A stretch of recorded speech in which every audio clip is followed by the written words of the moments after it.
वालेकुम रहमतुल्लाहि व बरकातहू। प्यारे नाज़रीन, प्यारे बच्चों, आप सभी का इस्तकबाल है, आप सभी का खैर मक़दम है इस यूट्यूब चैनल पे।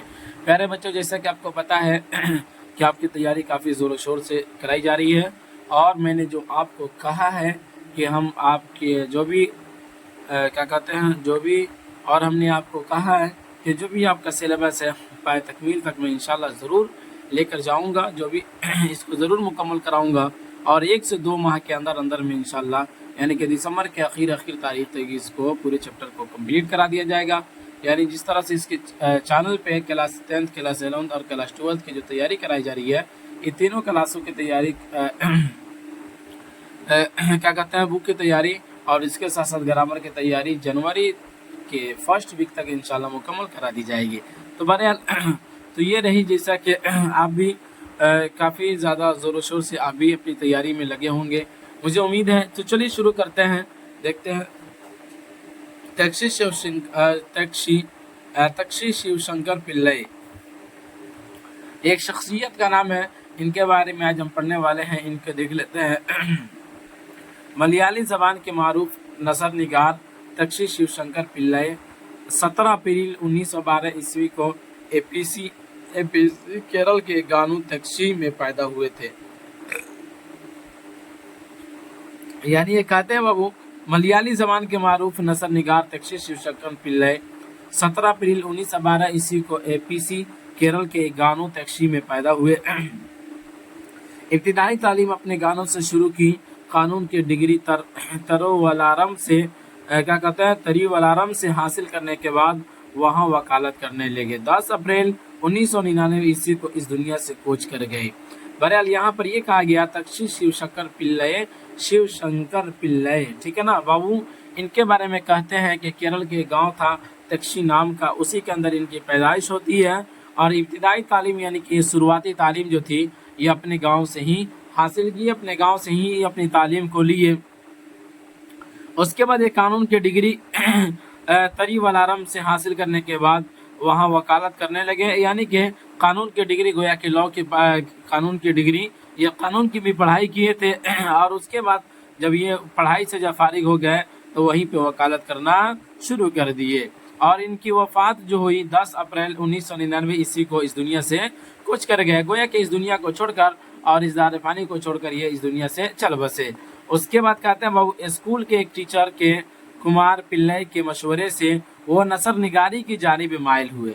यानी कि स्कूल के एक टीचर थे कुमार पिल्लई, उन्होंने मशवरा दिया तक्षी शिवशंकर साहब को कि आप क्या कीजिए, नसर निगारी कीजिए। क्या कीजिए? नसर निगारी कीजिए।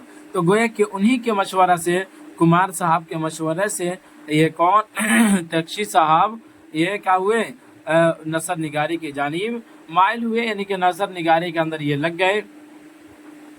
उसके बाद कहते हैं बाबू, उनकी पहली कहानी नर्धन मलयाली जबान में साधुकल 1929 ईस्वी में रिसाला सर्विस में शाये हुई, ठीक है ना। यानी इनकी पहली कहानी कौन थी? नर्धन, जो मलयाली जबान में साधुकल 1929 ईस्वी में रिसाला सर्विस में शाये हुई, यानी कि छपकर लोगों के दरमियान आई। उस वक्त उनकी उम्र 17 बरस थी। 1934 ईस्वी में प्रतिफलम के नाम से उनका पहला नावल शाये हुआ। उन्होंने कुल 32 नावल लिखे, जिनमें चेमीन 1955 ईस्वी में, अक्षम 1967 ईस्वी में, अपनी पेडिकल 1964 ईस्वी में, धर्म नदियों 1970 ईस्वी में और कयर 1978 ईस्वी में बहुत मशहूर है। यानी कि जितने भी ये नावल लिखे थे ये वो नावल है जो नावल की दुनिया में अपना कदम जमा लिया और ये काफ़ी ज़्यादा मशहूर भी है। 3 जिल्दों में इन्होंने अपनी खुद नविश्त भी लिखी। गोया कि इन्होंने 3 जिल्दों के अंदर अपने बारे में इन्होंने लिखा और ये भी लोगों के दरमियान काफ़ी ज़्यादा मकबूल व मारूफ हुआ। आ रही बात समझ में बाबू? तक्षी शिवशंकर पिल्लई की बुनियादी शोहरत बेलाशुबा नावल नवेश की हैसियत से है, लेकिन उन्होंने अपनी अदबी ज़िंदगी की इब्तिदा अफसाना निगारी से की थी। उनकी पहली मतबूआ किताब उनके चंद अफसानों का मजमूआ पोथो मलार है, जो 1934 ईस्वी में शाये हुआ। क्या कहा बाबू यहाँ पे? तक्षी शिवशंकर पिल्लई की बुनियादी शोहरत बेलाशुबा नावल नवीस की हैसियत से है। यानी कहते हैं कि इसमें कोई शक व शुबा की बात नहीं है कि तक्षी साहब की यानी शिव शंकर साहब की जो क्या कहते हैं शोहरत जो हुई थी वो नावल की हैसियत से ही हुई थी। यानी कि इनके जो बुनियादी शोहरत के जो वजह और जो बाइस बनी थी वो कौन सी क्या वजह थी, ये नावल की हैसियत। यानी कि नावल निगारी के अंदर इन्होंने अपना एक वो मकाम हासिल किया था जिसकी बुनियाद पर लोगों के दरमियान काफ़ी ज़्यादा प्रसिद्ध भी हुए, मशहूर भी हुए और काफ़ी ज़्यादा लोगों के दरमियान मकबूल हुए। उसी को यहाँ पे कहा बाबू कि बेलाशुबा नावल नवीस की हैसियत से है, लेकिन उन्होंने अपनी अदबी ज़िंदगी की इब्तिदा अफसाना निगारी से की थी। यानी कि भले चलकर इनकी जो शोहरत हुई नावल की हैसियत से इनकी शोहरत हो गई थी, लेकिन इन्होंने अपनी अदबी ज़िंदगी के अंदर यानी अदबियत के अंदर इन्होंने क्या किया था, अफसाना निगारी से इन्होंने अपनी क्या कहते हैं अदबी ज़िंदगी की शुरुआत की थी। उनकी पहली मतबूआ किताब उनके चंद अफसानों का मजमूआ होथो मलार है। क्या कहा बाबू, उनकी पहली मतबूआ किताब यानी मतबूआ के मतलब छपी हुई, क्या है बाबू, छपी हुई किताब उनके चंद अफसानों का मजमूआ होथो मलार है जो 1934 ईस्वी में शाये हुआ। क्या 1934 ईस्वी में इनकी पहली मतबूआ किताब है जिनका नाम पोथो मलार है, जो 1934 ईस्वी में क्या हुआ था, शाये हुआ और लोगों के दरमियान आया।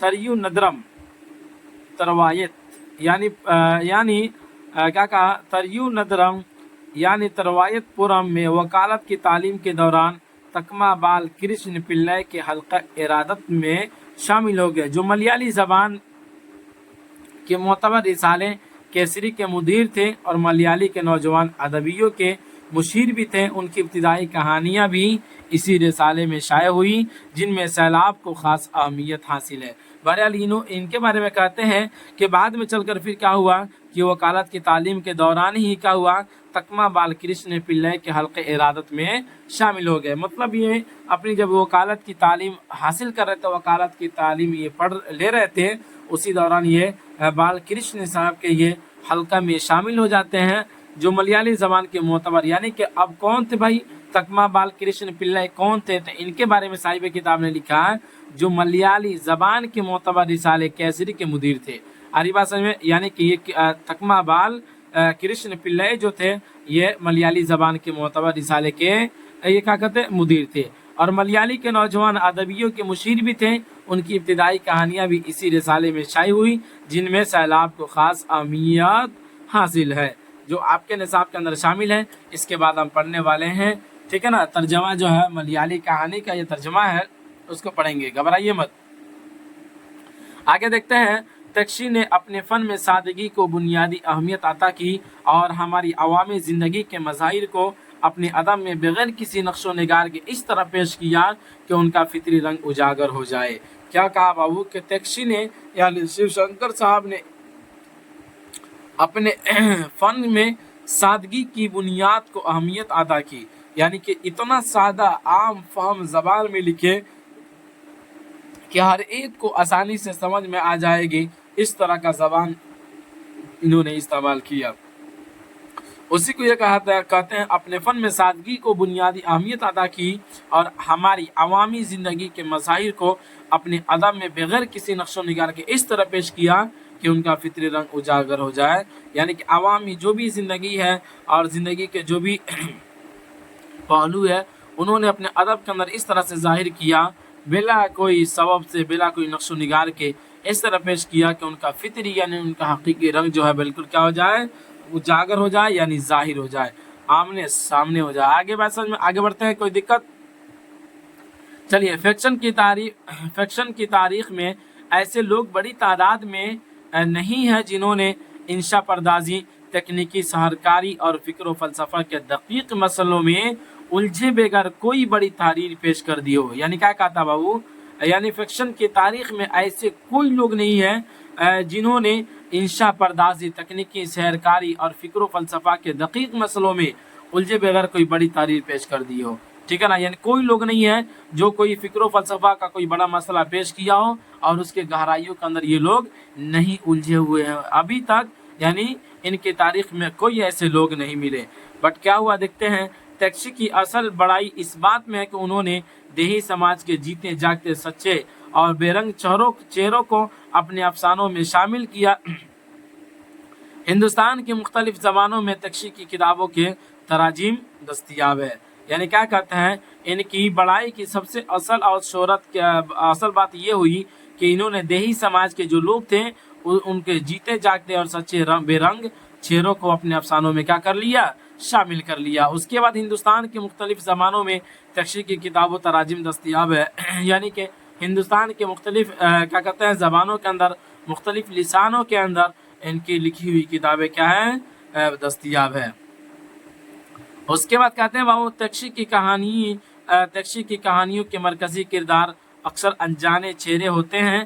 قصہ نویسی کے دوران وہ ان مقامات پر زیادہ توجہ دیتے ہیں جنہیں دوسرے لکھنے والے غیر ضروری سمجھ کر چھوڑ دیتے ہیں۔ یعنی کہ تکشی صاحب کا شیو شنکر جو تھے، ان کی کہانی کا مرکزی کردار اکثر انجانے چہرے ہوتے ہیں۔ کیا ہوتے ہیں؟ انجانے چہرے ہوتے ہیں، مطلب وہ چہرے ہوتے ہیں جس کو لوگوں نے یعنی قصہ نویسیوں نے کیا کر دیا ہے، اپنے مقامات پر جب اس کو بیان کرنے کی باری آئی ہے تو اس کو چھوڑ دیا ہے اور اس کو ذکر نہیں کیا ہے، اور اس کو کیا کیا ہے، اسے آگے وہ بڑھ گئے ہیں۔ تو اسی کو انہوں نے کیا کر لیا کہ اپنے جن کو ان لوگوں نے چھوڑا اس کو انہوں نے اپنایا، اور اسی کے اپنانے کی وجہ سے ان کی کیا ہوتا ہے، ان کی ایک الگ پہچان بن گئی۔ آگے دیکھتے ہیں پریم چند کے اچھے خاصے اثرات ان پر ہے، یعنی پریم چند کا جو اثر ہے یہ کن کے اوپر ہے، تکشی شیو شنکر پلئی کے اوپر بھی ان کا اثرات ہے۔